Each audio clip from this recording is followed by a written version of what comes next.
As Lieutenant Gawk tries to usher Kiana out of the apartment, he keeps his gun trained on a naked Anthony George, who is holding two large kitchen knives.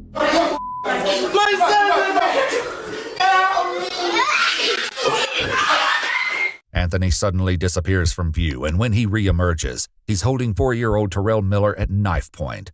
Lieutenant Gawk fires a single shot, and both Anthony and the child fall to the floor. He fired one shot, one bullet, and when it was over, 2 people were dead. A 4-year-old boy who never had a chance, and the man holding him hostage. This is the story of what happened in that apartment on March 16, 2024.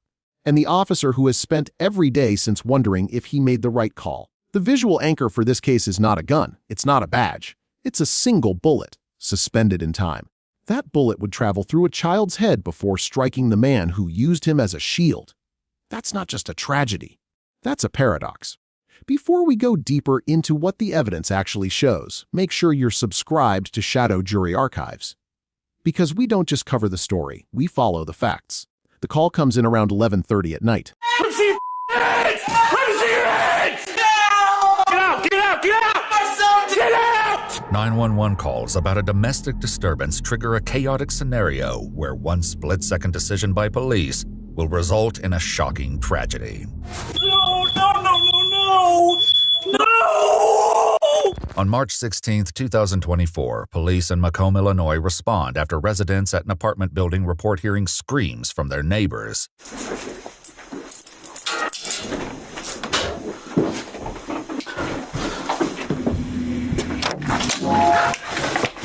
Screams from an apartment. Officers arrive at the building. They hear nothing at first. They realize they are on the wrong side of the building. They move to the back. And then they see it, blood smeared on the walls. The officers encounter the first sign of trouble, large red blood stains smeared on the walls.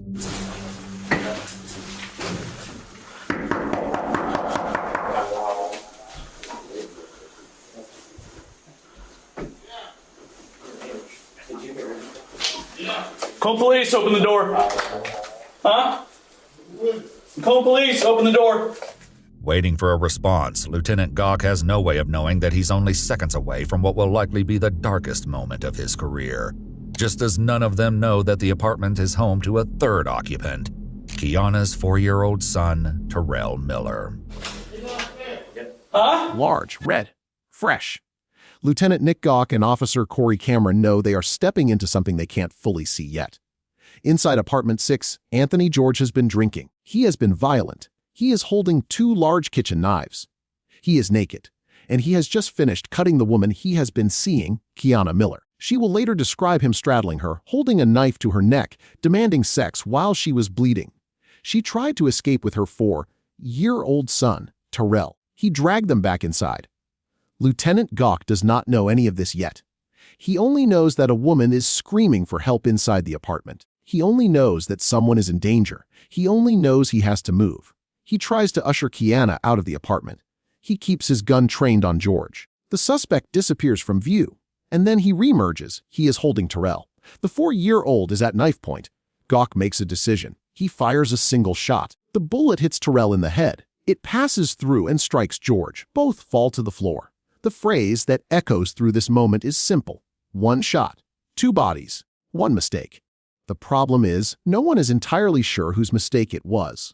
The investigation later determines the bullet passed through Terrell before hitting George. The physics are clear. Both Anthony George and 4-year-old Terrell Miller are dead.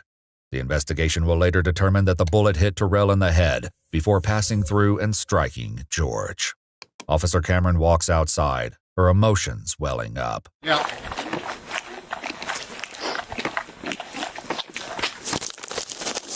Go ahead.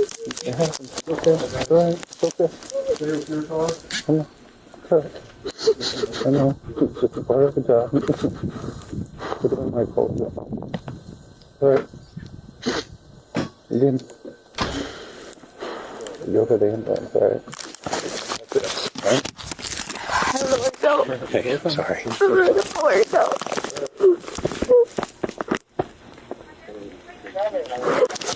Part of it, okay? Yeah. The legal implications are not. Gawk maintains he fired in fear for the child's safety.